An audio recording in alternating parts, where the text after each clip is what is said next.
paying close attention to what President Trump is able to get away with very little in the way of meaningful pushback. And when we won't hesitate to demand those same powers be harnessed for real justice when Democrats get back in power. And that's where we start tonight.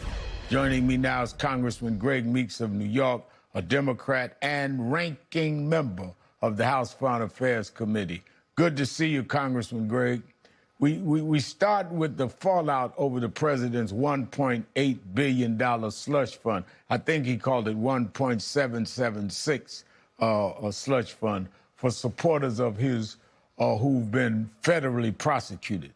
Todd Blanche hasn't ruled out that at least some of it won't go to convicted rioters. And that appears to be to finally be a bridge too far for some Republicans to cross for Trump. What's your reaction to that tonight, Congressman? Number one, it's good to be with you. And this is, you heard these Republican senators, and they were absolutely right. This is a non-starter. This is ridiculous. This is terrible. And I hope that they stand up. I can't depend upon the House, because the members of the House, they will do whatever Trump says. But I think Trump has overstepped his bounds when he sees that very shortly that a number of the senators, some who are retiring and don't have to pay homage to him, others who he has double-crossed. And so they seem to be wanting to stand up for what they know is disastrous. And as you said, trying to put $1.8 billion, close to $2 billion for individuals who attacked the Capitol and police officers. It's a non-starter, and we've got to make sure that we hold in the House side those that would support it accountable, and the Senate side that those senators, I'm sure, that's why they left, when they get back, that we don't have a vote on this, or we should vote on this to make sure we're stopping it completely. And because on top of that, there's another $700 billion blank check that he's trying to give to ICE in this reconciliation bill that they're trying to pass. So there's a lot of work for us to do, and it's time for some of the Republicans to stand up and do the right thing by the American people, because we know that when we look at $5 gas prices, we look at grocery prices going up and health care, there's enough money there. I mean, we have enough money for reparations and enough money to make sure that we're reducing the cost of living for most Americans. Now, when Trump's not alienating even his enablers in Congress, he's driving them out one by one in primaries. Bill Cassidy in Louisiana last weekend, a handful of Indiana state senators earlier this month. And this week, there was Kentucky Congressman Thomas Massie. All of them crossed Trump. All of them lost to at least one Trump-backed primary challenger.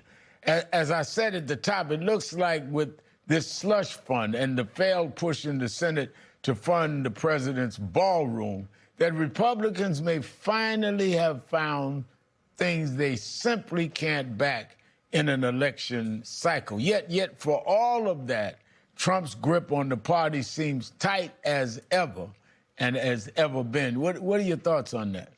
So it's the MAGAs in the party. That's 30% of the individuals. These are not the individuals that would be able to, that in addition thereto, that would vote in a general election.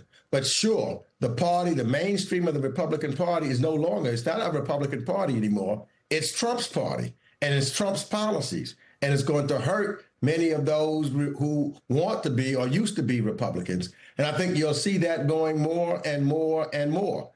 Even I, for example, this bill that they had to pull on the Senate side, I had a bill on the House side, a war powers resolution, of which I knew that I had enough Republicans to join me that that bill would have passed. And what did they do? Speaker Johnson pulled the bill, wouldn't vote on it. Said we've got to vote on it at another time. And you had the votes. And you had the votes.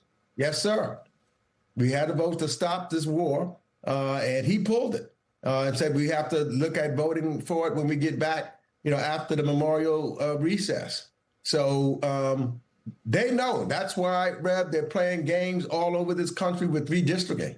They know And I think that as Republicans come back home after this recess and hear from their constituents that more and more of them, and as they get past their primaries, more and more will start to break away, I think, from Trump and some of his draconian and criminal behavior, trying to steal the taxpayers' dollars.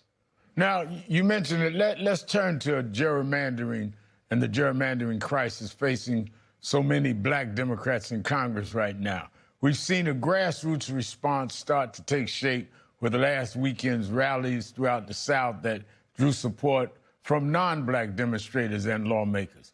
The Congressional Black Caucus, of which you're a member, is working with civil rights groups on responses, but movements take time, and many of these new maps will be in effect by midterms.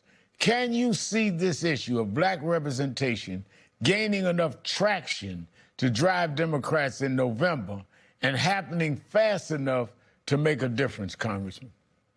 Yeah, because when I look at what's taking place now, and this is really they're going after to try to disenfranchise black communities, starting out right now in the South, but that could spread if they thought that they could achieve this.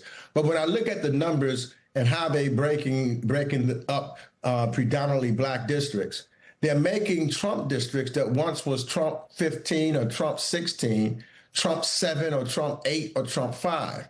And what we've seen thus far in special elections and state special elections, like the state Senate seat in Florida around Mar-a-Lago, where Trump lives, Democrats, which was a Trump plus 12, Democrats